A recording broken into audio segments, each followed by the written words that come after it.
Welcome to Manny's TV Talk, where we will talk about all of our favorite reality TV shows and news surrounding them. Grab a snack, a drink, and get comfortable because this starts now. I told her what you and I talked about with Kyle. You're not my doctor, what? I get it, but you're saying things that don't make sense. Why am I having a doctor's appointment right now? That was so condescending. Hello everybody and welcome back. Today we're going to be talking about the new episode of The Real Housewives of Beverly Hills. That's season 13, episode 8. Let's get started. So, the episode opens up with Kyle telling Mauricio about the dinner party and how Sutton came for her, and Sutton is so crazy, how dare she, blah blah blah. And Mauricio also says, like, how dare she, and he's glad that Kyle told her to F off. Then he kisses her, and I noticed, or I catch that Kyle said something along the lines of, "Don't kiss me like that." I don't know, it was a really weird scene. But then the episode continues with Sutton at her store. So her store has been pretty successful, and she's become the businesswoman that she's always wanted to be. So she is going to do a party at the store to celebrate its success for 4 years. She has an event planner there. When asked about food, Sutton says no food because everybody's in a Ozempic. I was like, no man, I need some food in my event. So then Sutton FaceTimes Crystal, and Crystal wants to know if Kyle will be invited. And here's the thing, Sutton is mad at Kyle. Not because of the fight with Kyle at the dinner party, but because Crystal told Sutton that Dorit and Kyle were saying that Sutton is alcoholic, essentially, that she has a problem with alcohol. Sutton says that this could not only ruin her business, but it could also ruin things with her ex-husband, especially right now that he wants to move to England, so he could easily take the children over there if they're painting this picture that she is an alcoholic. So then we switch over to Kyle. She is in her house and has a therapist come over who she's been working with him for over 20 years apparently. So he asks her what is going on, like what's going on with her life, what's the problem. Kyle starts to cry and says that the Kathy thing from last year is still pretty hard because essentially it was like another falling out. We saw it, and she talks about the first time that they fell off a while ago, which was when Mauricio created the agency and stole clients from Rick. Remember that? She also talks about when she did American Woman, how Kathy thought she was putting the family down in a bad light, so she sent a legal letter to Kyle. But here's what's really hard for her right now. So she had a best friend who she's known since they were children. They grew up together. The friend was here for Kyle throughout her entire life. They've never had a falling out. They really were best friends in like the true meaning of the word. And she took her own life recently, so it has been incredibly painful for Kyle. She was crying, and I know I've criticized Kyle a lot, but I felt extremely sad for her in this moment because this is hard for her, okay? And this has really affected her, and now I kind of understand why she's had the attitude lately, you know what I mean? Okay, but moving on, Garcelle takes Jade and his girlfriend Ashlyn to dinner. Now we know Jade is in love with Ashlyn because he had mentioned her before. Let me say this though. This is how you know Garcelle is a cool mom, because I would be mortified to go on a date with a girl and my mom is there. Could you imagine that? But Garcelle is chill, so it was a fun scene and they were just like having fun and saying funny things. The next scene is the newbie Annemarie. She has a very nice house. It's pretty big. She has very young children. She has 3 of them under the age of 10. One of them is 24, so I think they have 4 children in total. So she's very busy being a mom, cooking breakfast, doing this, doing all that. Then she introduces her husband, Marcellus, and she's talking in her confession about how they met, how they got married, how he's so good. Oh, there's so much to say, but I'll reserve my commentary about him since what I'm thinking about hasn't happened on the show yet, so I'll keep that for now. But Annemarie, she does seem chill though. Like, but aside from her husband, I kind of see she's kind of likable. But anyway, moving on, Erika is in her cottage and she FaceTimes her mom. And she has great news. She has gotten her Las Vegas residency. It was very nice to see Erika be genuinely happy. I mean, that smile that she had on her face was everything. She would have never imagined that this would have happened, especially because of what had happened the last 3 years. Listen, I'm going to try and give Erika a chance. I'm not going to forget about what happened and all the messed up things she did, but I do think she is trying hard to move on. And I'm really happy for her. I also like that her and her mom have been having these scenes. I think that her mom brings a better side of Erika. And she also invites her mom to the opening night. So that's pretty nice.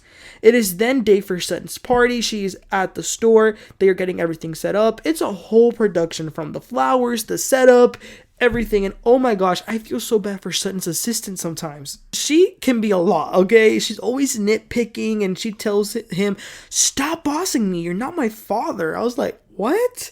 The others are still at home getting ready. Now, usually when Kyle gets ready, we see her FaceTime another cast member, usually Dorit, but she was FaceTiming Morgan. Is that her name? Morgan? The country singer. And they like to tease each other in a playful, flirty way. Kyle tells her that Sutton and Garcelle implied that her new ring was signs of a bad marriage. So she jokingly says, "Well, this necklace is new, so let's see what rumor that starts. Maybe they'll say that he has a family in a whole other country." I was just thinking, well, Kyle, many a true word is spoken in jest. But then it is time for the party. The ladies arrive. Now, Dorit, she's not triggered by all these people this time like she was at Garcelle's event. But she claims that it's because Sutton told her before. Whatever. Kyle brings Kim with her. I like that she's bringing Kim, but Kyle admits that she low-key is bringing her so Sutton sees that she really didn't lose two of her sisters, as she said in the other episode. Love Kim. I like that she's there. She's a little cuckoo as always. Sutton is in her confessional. She quickly says that she knows that why Kyle brought her, to prove a point. But Kyle does say hi to Sutton. At first it was a little bit awkward. Then Sutton gives a little speech. It was also a little awkward because she's talking about she loves women, but women should not label each other, but she likes labels tonight. Listen, Sutton is not a good speaker, kind of like Beyonce. They're good at other things, but maybe public speaking, not so much. But after that, it is time to party and have a good time. The group is together. Garcelle asks Erika about Denise and what she thought about what happened at the dinner, but Erika just says that she was confused, but she really doesn't have anything negative to say. It's not a big deal for her. And Garcelle is surprised how restrained Erika has been this season. Sutton goes to get a drink, and in front of Kyle, she says, "I'm gonna get a drink if you give me permission. It's my first one of the night, if that's okay with you." Being sarcastic, Kyle says that, obviously you're upset, but I didn't say you had a problem. I've had too many drinks as well in my past. Kyle says that when she told Sutton about the drinking, she was referring specifically to the night of the weed dinner. Sutton says that that's not true because she knows what Crystal told her. And she also says that she really didn't say anything that bad at the dinner. Kyle says, "Well, you talked about my ring." But Sutton says, "No, that was not me, that was Garcelle."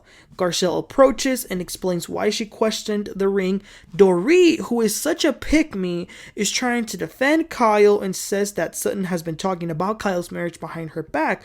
So Sutton says, "Oh, I'm glad you mentioned talking behind people's back because I've heard that you've been talking about me behind my back." Dorit said, she looks just as lost as those thieves who stole her house are. Sutton explains that Crystal told her what Dorit said about the drinking. What was good though was Kyle apologizes to Sutton and Sutton accepts it, but it looks like Sutton is still a little salty. So she's kind of like, okay. So then Dorit is not letting this go. She goes up to Crystal and says, "Crystal, why are you going around telling people that I'm talking about Sutton?" Crystal says, "I haven't been telling people that. I told Sutton. That's it. I told her what you and Kyle told me about her drinking." But now Dorit is doing the remix, the collab, the EP. She's going all over the place, and Crystal is bored. She's not even engaging because it's not even worth fighting with someone like that. So then the entire group comes together, and Crystal clarifies that Dorit and Kyle said the comment about Sutton drinking, but she does clarify that they didn't tell the whole group, which was kind of what Sutton was thinking. So they clarified that, but then Annemarie, the nurse, asks Sutton, do you take this particular medication? I can't remember the name of it, but she asked her a specific medication, and Sutton says, yes, I take that medication, but I can drink while taking it. Annemarie says, but you can't. And Sutton says, yes, I can. My doctor told me that I can. So they start to go back and forth about that, and Sutton was getting pissed. Then Kyle, who, keep in mind, had just apologized to Sutton, whispers underneath her breath something about the esophagus. So Annemarie remembers, and Annemarie brings that up as well. She tells Sutton that a small esophagus is not a medical condition or a diagnosis. It's a symptom of something else. So that's not the reason for her not to be eating food. Sutton says, I do eat food. I didn't know this was a doctor's appointment. And they're exchanging words. And Sutton says, don't scream at me. Once they calm down, at the end, Sutton says, thank you for that, doctor. And Annemarie says, that's so condescending. I do think Sutton was getting a little bit too mad, but I understand. Like, can you imagine if some random just comes and starts questioning you about your health and trying to tell you what to do? That would be crazy. It kind of reminded me of when Phaedra said, honey, just because you strip out of a nurse's outfit does not make you a nurse. I'm not saying that about Annemarie, though. I'm sure she is a nurse, but it just came to my mind. And then, really, the episode ends with Sutton saying that she is now realizing that, like, she is really by herself as far as the business, and she is going to be continuing to do things that she will be in charge of, and it'll be up to her, and she is going to have the responsibility. And I loved how Erika, again, was being very nice and even gave her some words of encouragement and some advice. So I don't know what it is about Erika this season, but she's really, really different. And actually, you know what I think it is? I think that without Lisa Rinna there, the toxicity sort of went away a little bit. So Erika, because sometimes when you have somebody with you, it kind of enables you to be even more evil. So I think that without Lisa Rinna there, it kind of changed Erika's attitude. But that was the end of the episode, you guys. We did get the mid-season trailer, which I thought it was too soon for a mid-season trailer, but given the lack of substance of the season, I guess they must have not had a lot of content, so they probably cut it short. But that was the entry, guys. Let me know what you thought about the episode. What did you think about Sutton's party? And what did you think about Annemarie going at it with Sutton? Let me know in the comments, you guys. Please don't forget to like and subscribe, and I'll catch you all next time. You have a great one. Bye.